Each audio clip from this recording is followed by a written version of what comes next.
My name is Jackson Cole. I'm 51 years old and I used to be a sergeant in the United States Army. I served 3 tours in Afghanistan and I carried the flag with pride every time I stepped onto foreign soil. I grew up in Lubbock, Texas. My father worked the fields and my mother cleaned houses for a living. We didn't have much, but we had values. Respect, hard work, faith, and never backing down from what's right. I carried those with me through every chapter of my life, especially the hard ones. I joined the Army when I was 19. At first it was to escape a town too small for my ambitions, but the longer I served, the more I realized it wasn't escape. It was purpose. I found family in my unit. I found a version of myself I could be proud of. I rose through the ranks with discipline and patience, never asking for shortcuts. After 16 years, I came home for good. I'd seen lost buried brothers and felt the kind of fear that carves itself into your bones. But I also came back with medals, savings, and a clear plan. I married Felicia 2 years after returning. We met at a veterans fundraiser. She had a soft smile and eyes that made you feel seen. We had one boy, Elijah. That child was the brightest thing in my life. I used part of my military pay to invest in real estate, and thanks to some smart timing and a good market, I turned that into a portfolio worth over $18 million by my late 40s. We lived in a custom home in the suburbs outside Dallas. I had a truck. I loved a golden retriever named Max, and my weekends were for grilling and coaching Little League.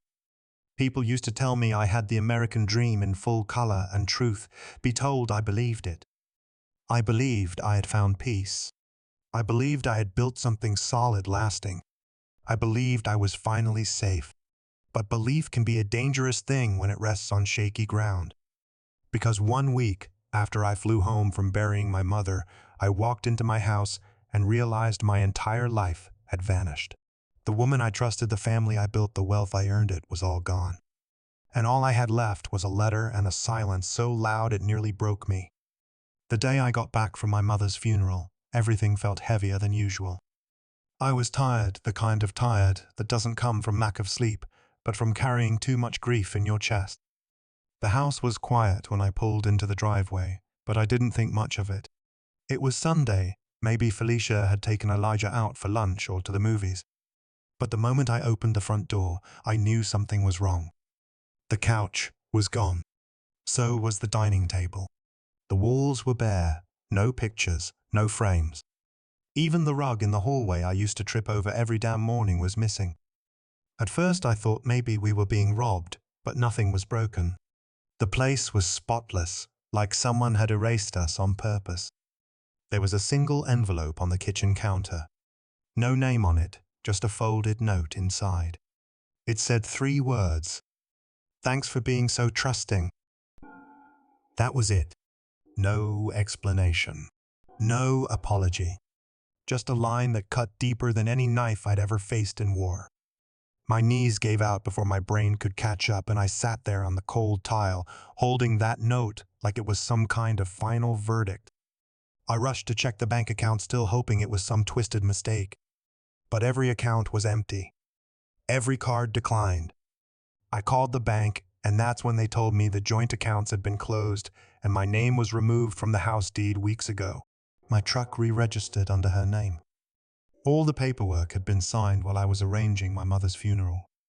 I sat on the edge of what used to be my life, stunned by how fast everything I built had vanished. Felicia had taken Elijah, emptied our lives into boxes, and left without a trace. There wasn't even a voicemail. The woman who once said she'd wait through any war didn't even wait for me to bury my mother. I'd faced gunfire. I'd watched friends bleed out in the dirt. But nothing ever hit me as hard as that silence in my own home. Not because it was empty, but because it had never felt less like mine. A week after the shock settled into something colder, I started digging. I needed answers, not closure, just clarity. Felicia couldn't have done all that alone. Not with how carefully I had layered the investments, the paperwork, the protections. There had to be help. And when I looked close enough, the pieces led to one name I never expected to see. Michael. My best friend since college. We'd shared bunk beds in our dorm, traded secrets, covered for each other in the dumb years. He'd been my best man at the wedding, godfather to Elijah. And when I was deployed, he was the one I trusted to keep an eye on things. I gave him access to the financial accounts in case anything happened to me. That was my mistake. I never thought betrayal would wear a familiar face. The signs had been there. I remembered Felicia laughing a little too hard at his jokes, the way he lingered in our kitchen longer than needed. But I never questioned it. I saw them as family. Turns out they saw me as a stepping stone. I didn't scream. I didn't call or confront. That's not who I am. What good would rage do now? The damage was done, precise and silent, like a sniper's bullet. All I could do was sit with the weight of it. Not just the loss of money or property, but something harder to define. Trust. Years of shared history burnt to ash. What stung the most wasn't even the money. It was knowing that while I was carrying caskets overseas, they were drawing up documents back home. While I mourned my mother, they were carving up my life like it belonged to them. It felt calculated, like I was the only one who didn't know I was being written out of my own story. I tried to tell myself they'd regret it someday, that karma would come around. But in that moment, sitting alone in a motel with nothing but old uniforms and a dog-eared Bible, it didn't feel like justice was coming. It felt like I'd been gutted from the inside and no one even noticed. Not the bank. Not the law. Not the world. Just me staring at the ceiling, wondering when exactly the people I loved stopped loving me back. I moved into a motel off the freeway, the kind with buzzing lights and carpet that smelled like old smoke. It was a single room with a microwave, a flickering TV, and a window that looked out over the parking lot. It wasn't home, but it was what I could afford, and I didn't have the energy to ask for more. My days started early. I shaved close put on the cleanest shirt I had and caught the bus to downtown. I applied for everything I could find. Nobody cared about my medals or my rank. They just asked if I could lift 50 pounds and show up on time. After 2 weeks, the Bellhurst Hotel gave me a shot. Valet parking. $10 an hour plus tips. I took it without blinking. They handed me a red vest and a name tag. Jackson. Just Jackson. No one knew who I was or where I came from, and I didn't offer it. I wasn't there to impress anyone. I just needed to survive. I parked cars, smiled at guests, nodded when they tossed me their keys without looking. I opened doors for men in tailored suits who barely noticed me standing there. I said thank you to women who didn't say it back. Some days I watched families check in, mothers holding toddlers, dads pulling luggage. I wondered if Elijah still held his mom's hand when crossing the street.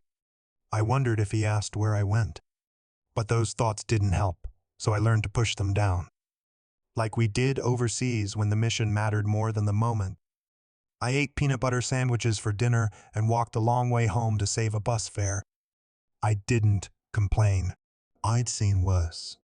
I'd eaten worse. Pain is easier to carry when it's quiet and personal.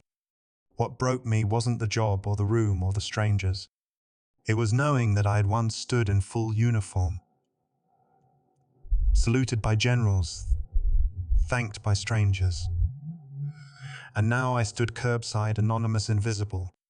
Still, I showed up. Every morning. On time. Shaved. Shoes polished. You don't forget who you are. You just learn to wear it quietly until the world gives you a reason to speak again. Most days on the job blurred together. I opened the same doors, nodded at the same kinds of people, and stood in the same spot, waiting for someone to toss me their keys, like I was part of the furniture. Some looked past me like I wasn't there. Others barked orders without a second glance. But I smiled anyway. Not because I liked it, but because dignity is something you carry with you, even when no one else sees it. There were moments that stung more than others. Like when someone told me not to scratch their car, as if my hands weren't trained to handle rifles and lives. Or when a teenager in designer clothes snapped his fingers at me. But I stayed polite. I held on to the one thing I'd left: my name. I may have been forgotten by the world, but I hadn't forgotten how to be a decent man. Then came a Tuesday that started like any other. The sky was grey, the air thick, and I was on the morning shift. I was walking back from parking a black SUV when I saw a little boy standing alone by the lobby fountain. He looked about 6, hair neatly combed, dressed like he belonged to money. But his eyes were wide with worry. I walked up slow, crouched to his level, and asked if he was lost. He nodded, but didn't speak. Just handed me a napkin with a room number scribbled on it in shaky handwriting. I held his hand and walked him back inside. He didn't say much, just kept looking around like he was afraid to disappear. When we reached the elevator, a man in a gray suit came rushing out, eyes panicked, calling the boy's name. The second he saw us, relief flooded his face. He dropped to his knees and hugged the child tight. I nodded, said nothing, and stepped back. I didn't expect thanks. I just did what felt right. The man looked up at me and asked my name. I told him. He repeated it under his breath like it meant something. I didn't think much of it at the time. Just another day, another moment, another act of decency. No one would remember.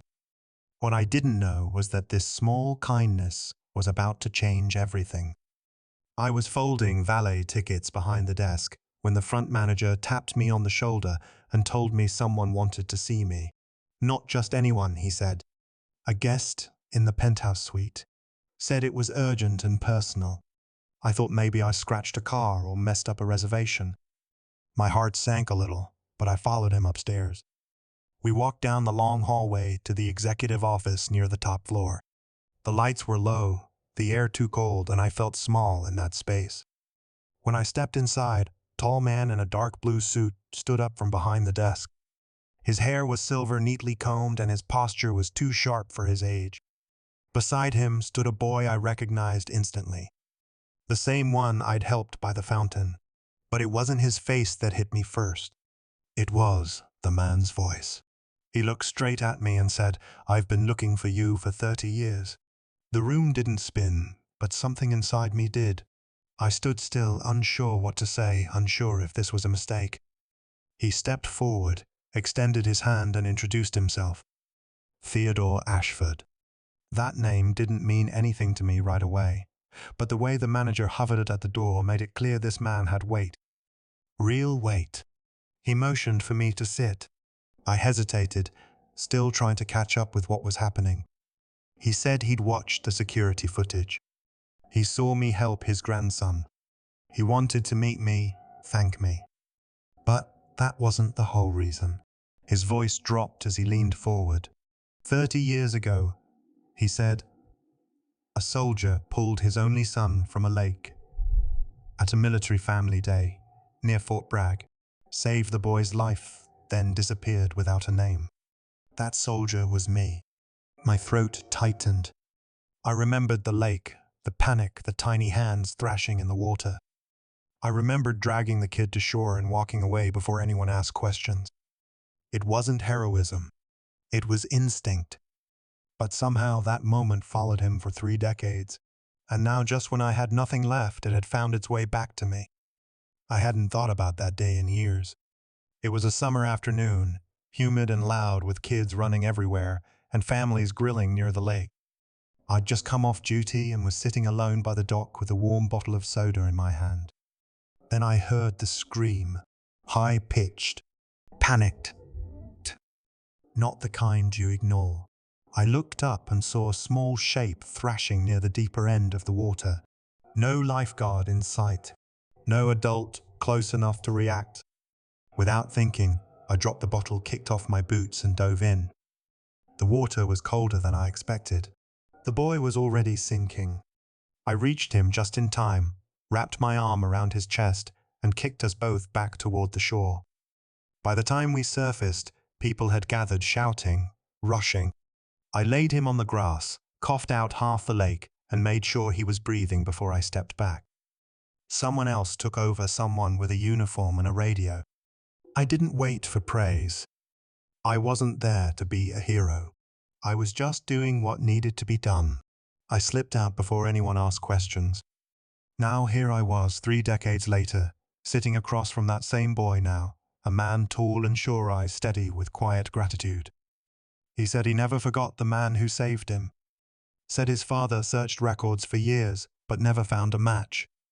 It wasn't until the hotel footage showed me taking his son's hand that he saw the same look, the same grip, the same calm. Hearing that broke something open in me. Not pain, not regret, just a deep, quiet swell of emotion. Like maybe the world had noticed after all. Like maybe the things we do in silence echo louder than we know. He thanked me not just for saving his life, but for giving his father a second chance to be one. Said his family owed me more than words could ever repay. And for the first time in a long while, I felt like my story wasn't over. Like maybe, just maybe, that one moment of kindness had come full circle to pull me out of the water too. After that meeting with Mr. Ashford, everything changed faster than I could process. Within a week, I had a tailored suit hanging in my motel closet and a contract offer thicker than a Bible. He wanted me to be his head of personal security. Said he didn't trust anyone more than the man who once saved his family without asking for anything in return. I said yes, not for the money, but because it felt like someone finally saw me again. He bought me a home. Nothing flashy, just a quiet place with clean walls and a porch that faced the sunrise. For the first time in years, I slept without keeping one foot on the floor. I wore my name again without shame. Jackson Cole. Not the man who lost everything, but the man who lived through it. The job was simple. Travel when needed, advise when asked, stay alert. But what it gave me was purpose. I stood taller. I looked people in the eye again. I bought a used truck and paid cash. I kept the old dog tags on my keychain, a reminder of where I'd been but not where I was going. One afternoon, I got a call from a name I hadn't heard in nearly 3 decades. Elijah. My son. The boy who vanished when Felicia disappeared. He was stationed in Nevada, now an Air Force pilot. He'd found me through an article about Ashford's security team. Said he wasn't sure I'd want to talk. Said he'd waited long enough to find out. We met at a diner off base. I barely recognized him until he smiled. That same crooked smile he had at 6. We didn't say much at first. Just stared. Then he stood and hugged me tight like he'd been holding the space for years. I couldn't speak. My throat closed up. But in that silence, everything I'd lost felt like it was finding its way back. Months passed. I heard through Ashford's legal team that Michael and Felicia were under federal investigation. Securities fraud, wire transfers, offshore accounts. Their world was unraveling piece by piece. I didn't celebrate, but I didn't feel sorry either. Some things fix themselves when you stop chasing justice and just live. Now I drink coffee on my porch each morning and watch the sun rise without flinching.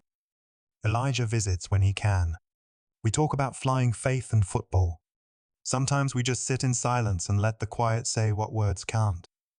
I lost everything. Then I found what mattered. Not money, not revenge, but peace. And once you've earned that, no one can take it from you. Looking back, I realize now that kindness never disappears. It may not come back tomorrow or even in 10 years, but it circles the earth and finds its way home. What you do in a quiet moment when no one's watching can become the reason someone else is still standing. I thought I had lost everything, but what I gave freely that day by the lake became the very thing that saved me when I had nothing left. We don't always get to see how our good deeds grow, but that doesn't mean they don't take root. So if you're standing at a crossroads wondering if it's worth helping someone you may never see again, ask yourself this. What if today is their turning point? What if your small act is the one thread that pulls everything back together? What kind of story do you want to leave behind?